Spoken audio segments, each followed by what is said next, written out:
Welcome sa Philippine Island Weather Update. Lagi ninyong kasama sa Balitang Panahon ngayon. Narito na ang pinakahuli sa lagay na ating panahon ngayong araw ng Huwebes, December 26, 2024.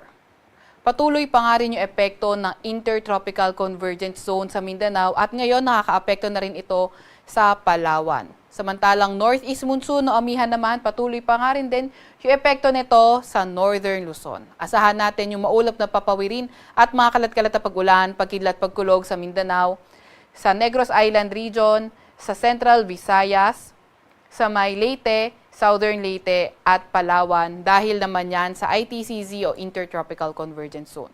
Yung Northeast Monsoon naman patuloy yung maulap na papawirin na may mga pag-ulan sa Cagayan Valley at Cordillera Administrative Region.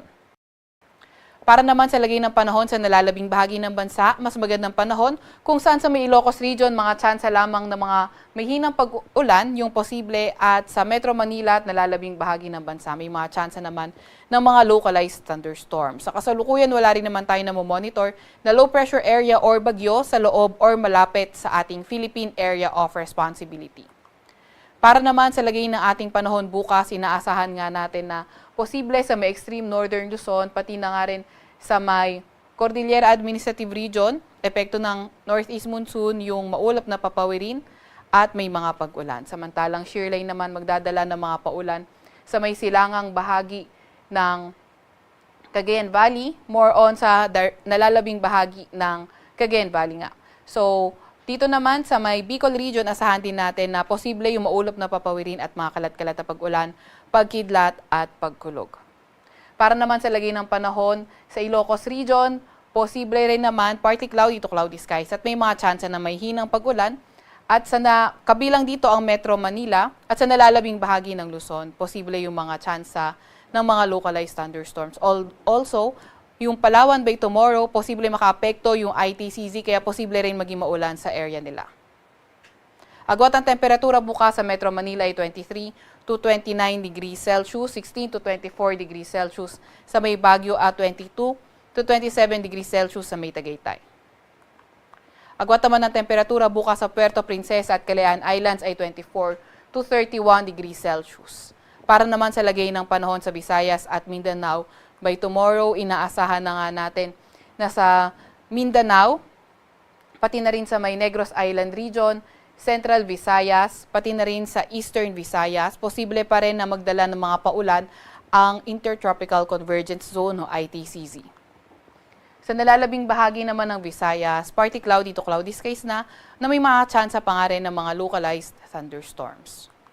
Agwat ang temperatura bukas sa may Iloilo at Zamboanga ay 25 to 31 degrees Celsius. Sa Davao at Tacloban naman ay 24 to 31 degrees Celsius.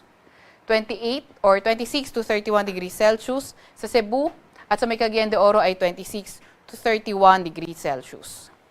Meron din naman tayong nilalabas na weather advisory kung saan bukas or ngayon hanggang bukas ng hapon, posible yung katamtaman hanggang sa malalakas na mga pag-ulan sa Isabela, Apayao at Cagayan. Etong mga areas na to caused by shearline. Samantalang posible rin naman yung katamtaman hanggang sa malalakas na mga pag-ulan sa Dinagat Islands, sa may Surigao del Norte, Surigao del Sur, Davao Oriental, South Cotabato, Davao Oriental, Sultan Kudarat, Sarangani or Davao Occidental, Basilan, Sulu at Tawi-Tawi. Kapag moderate to heavy yung mga pag-ulan, posible yung mga flooding sa mga low-lying areas, sa mga urbanized at near rivers at landslides sa mga highly susceptible areas posible.